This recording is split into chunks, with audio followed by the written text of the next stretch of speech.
டைசலான் ஆண்டவரும் அருமை இரட்சகருமாகிய இயேசு கிறிஸ்துவின் இனிய நாமத்தினாலே உங்களை யாவரையும் நாங்கள் வாழ்த்தி ஆசீர்வதிக்கிறோம். கர்த்தர் தாமே உங்களை ஆசீர்வதிப்பாராக. இன்றைய தேவ வார்த்தை வெளிப்படுத்தின சுவிசேஷம் 2ஆம் அதிகாரம் 24வது வசனம் 25வது வசனம். தொடர்ச்சியாய் கடந்த நாட்களிலே வெளிப்படுத்தின 1ஆம் அதிகாரம் இப்போ 2ஆம் அதிகாரத்தை அப்படியா நம்ம முக்கியமான வசனங்களை பார்த்து கொண்டு வருகிறோம்.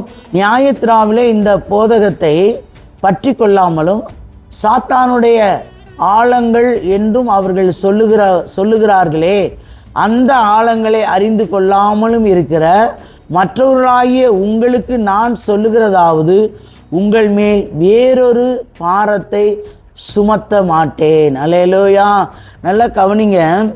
நியாயத்திராவிலே இந்த போதகத்தை பற்றி கொள்ளாமலும் சாத்தானுடைய ஆழங்கள் என்று அவர்கள் சொல்லுகிறார்களே, அந்த ஆழங்களை அறிந்து கொள்ளாமல் இருக்கிற மற்றவர்களுமாகிய உங்களுக்கு நான் சொல்லுகிறதாவது, உங்கள் மேல் வேறொரு பாரத்தை சுமத்த மாட்டேன் அப்படி என்று வேதம் சொல்லுகிறது.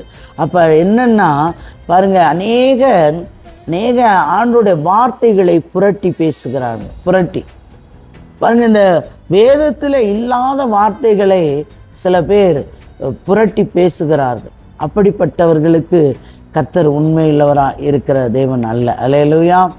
அப்போ பாருங்கள், அந்தபடி நீங்கள் வாழாமல் உண்மையாய் நீங்கள் பிடித்து கொள்ளும் பொழுது பாருங்கள், உங்கள் மேல் வேறொரு பாரத்தை அப்படி என்ன பண்ண சுமத்த மாட்டேன்.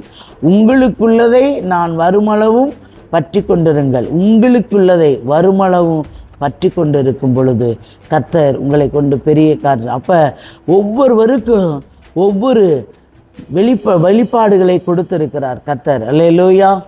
அப்போ உங்களுக்கு உள்ளதை நீங்கள் என்ன பண்ணணுமா, அவர் வருமளவும் பற்றி கொண்டு இருக்க வேண்டும். இப்போ உண்மையாய் கர்த்தரை பற்றி கொண்டு இருக்க வேண்டும். உண்மையாய் கர்த்தரை பிடிக்கணும்.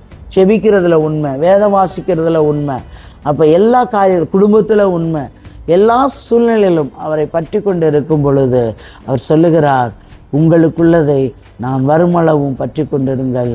அப்போ எல்லா சூழ்நிலையிலும் உங்களை ஒரு நாள் நான் கைவிட மாட்டேன்.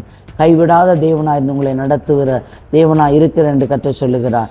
தகப்பனே, மை துதிக்கிறோம், சோத்திரங்க தாவே, சர்வ வல்லமையுள்ள தெய்வமே, மை துதிக்கிறோம், சோத்திரம் நேற்றும் என்று மாறாத நல்ல தகப்பனே, பரிசுத்தமுள்ள கருத்தில் ஒரு விஷயங்களை தாழ்த்தி உடைய பொறுப்பாற்றோம்.